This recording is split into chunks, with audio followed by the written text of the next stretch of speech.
It's dumb. I guess that's the thing. It's hard to fight that. It's hard to fight, and I don't do well with dumb, and that's a flaw of mine, I guess. But it's hard to fight dumb. People say the sky is not blue. What do you say? You start stuttering, basically.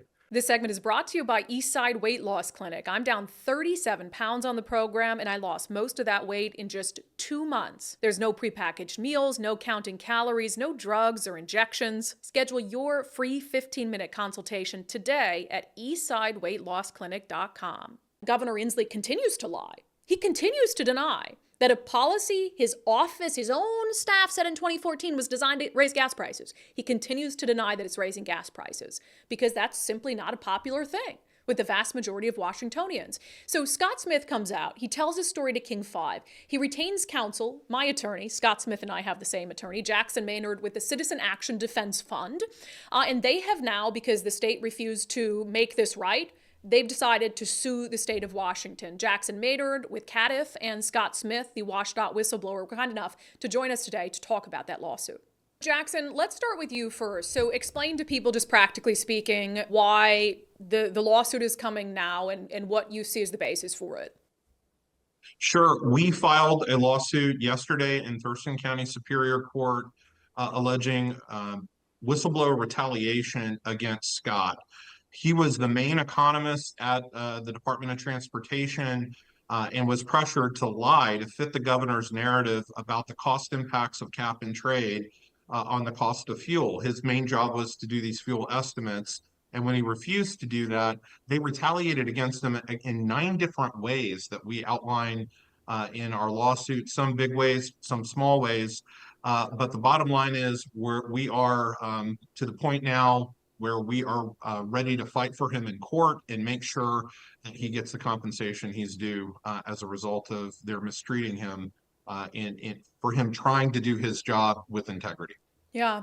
Scott, I'm sure that, I think for most good whistleblowers, they're the kind that never sought out to be a whistleblower. They didn't want any part of it. They're just trying to do what's right.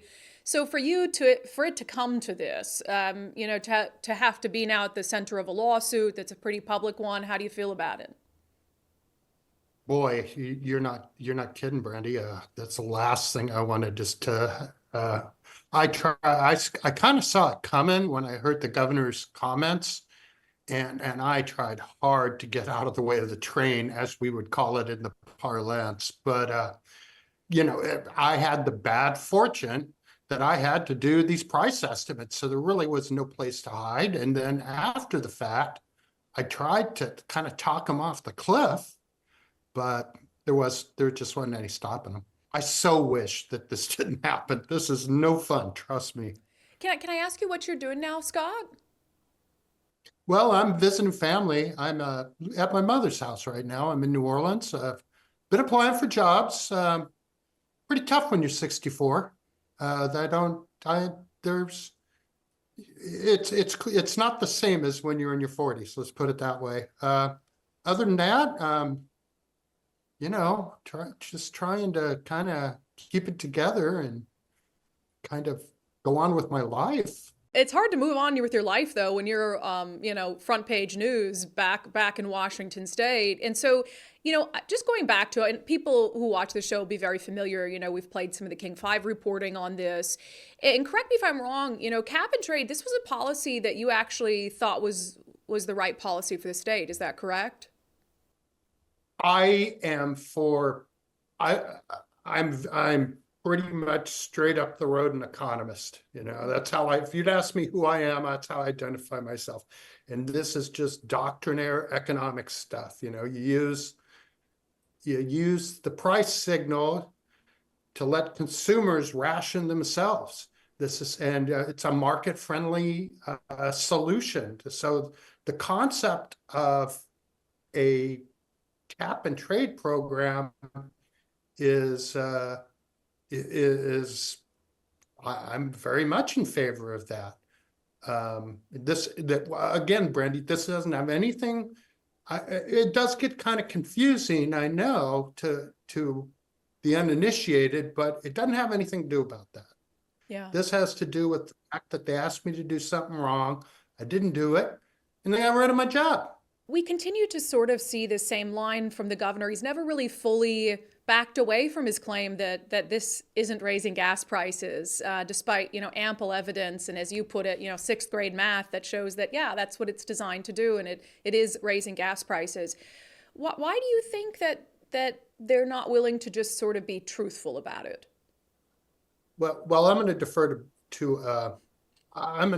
to Jackson on that one. Jackson, why do you think that they're not willing to be truthful about it? I think it's just politics. The Washington Policy Center has done some great reporting in January about the fact that the governor knew years ago that this program would have exactly the effect that Scott described, that it's basic economics, that if you increase the cost for something, you're going to decrease demand. And that's where your carbon reductions come from. And yet, for some reason, for the last year or so, the governor has just staunchly taken the position, oh, no, it's not going to happen here with this particular program. And my client was stuck. He saw the numbers. He was trying to play it straight. He has decades of experience. And they came down on him like a ton of bricks when he refused to lie. And that's why we had to file the suit. What's your burden of proof here, Jackson? I mean, to say, is it as simple as is Scott more believable, or is the government, or what's your burden of proof in a case like this? Yeah, it's preponderance of the evidence. We're in a civil case, and we've got 4 different causes of action. We've got 2 statutory whistleblower retaliation claims under 2 sections of the statute, wrongful termination, and then just basic negligence. And those are all fancy legal ways of just saying, look, my client was treated wrong. It was against the law. They can't do it, and they need to compensate him. Yeah, in preponderance of the evidence, like I said, Scott's obviously a nice guy. He comes across as trustworthy to me. Like, there's no real benefit for him to make this stuff up. But do you have cold, hard evidence that will meet that threshold, that it was retaliation? Yeah, we have a few different types of evidence. And I would note that discovery is ongoing. So we are serving discovery requests, including finding out what the governor and his staff communicated about Scott and what they knew about the cap and trade program and its impacts on fuel. So we're going to get that information as well. But we have his contemporaneous notes that he made regarding these meetings. We have emails that he kept with DOT staff that back up the claims that we're making in the lawsuit. And we're ready to take this fight, to do discovery, to depose who we need to depose within the administration to be able to get this thing resolved. Yeah. Scott, with everything that's happened, kind of being forced to leave this job, you mentioned it's hard at your age to find, although I think you're still very young, find a new job, the being at the center of news headlines. If you could go back and just do what they told you to do and just not say what you said, would you do it? No. Why not? And Brandi, I thought really hard about it. I went out of my way to soft pedal it as much as I could. I had no intention of picking a fight with these folks. That was exactly the opposite of what I tried, but it was all for naught. But no, you just can't. You can't do. It would have been. It's kind of a question of agreeing if the emperor has new clothes. I mean, it was January. Everybody saw what happened. You didn't have to be an economist. You could just, if you put gasoline in your car in January, you notice something, and then there were stories all over the place about, hey, why is the price of gasoline falling everywhere but in Washington? Why all of a sudden do we have the highest prices in the country? It's dumb. I guess that's the thing. It's hard to fight that. It's hard to fight. And I don't do well with dumb. And that's a flaw of mine, I guess. But it's hard to fight dumb. People say the sky is not blue. What do you say? You start stuttering, basically. I mean, it was obvious, especially January. I mean, we were living it while this stuff was going on, and there were contemporaneous stories about it. How could you think otherwise? There's an element of this too, like the old country song, are you going to believe your lying eyes, or are you going to believe me? I mean, as he said, it was obvious, and yet they didn't want him to state the obvious. Yeah, I think this last question is a question really that both of you can weigh in on. We'll start with you, Jackson, and then Scott, I'll have you answer the same question. Obviously, there's a monetary element of this. I think whenever someone is treated in a way where they lose their income and their ability to support themselves, there's a monetary element. But what else would make this right for the state of Washington? I mean, when and people will know I'm at the center of a public records lawsuit that is also about trying to change behavior of the government. So what can we get out of this that will change behavior? So, I think the monetary element is important because it's part of the message that you send to the government that they can't railroad people like this, that they can't bully them and stomp on them for the rank and file for political purposes. So we are suing for loss of income, pension, loss of reputation, and punitive damages.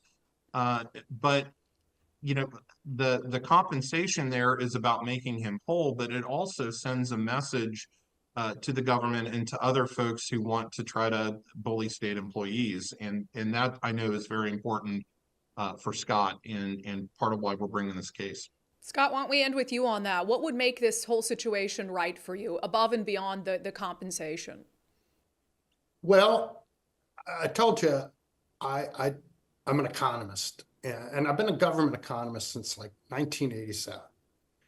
And I don't want I don't want them to do this to anybody else.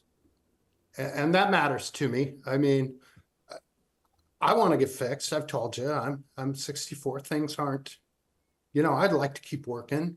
I like working, but on top of it, in a more philosophical vein, I don't want to see anybody else have to go through this. There's a way. This is part of the tendons of government. These sergeant majors, and they're not in my field, but in a million fields, guys who just make the place run, and for somebody to mess with them and to injure the system is kind of messing with what makes government work. And I spent my life in government. I kind of like it to work. It's a noble calling. Yeah, and to have it degraded is certainly offensive, but injurious to democracy also. Yeah, that's Scott Smith, the WSDOT whistleblower who was forced out of his job for simply telling the truth, that the Climate Commitment Act raises gas prices.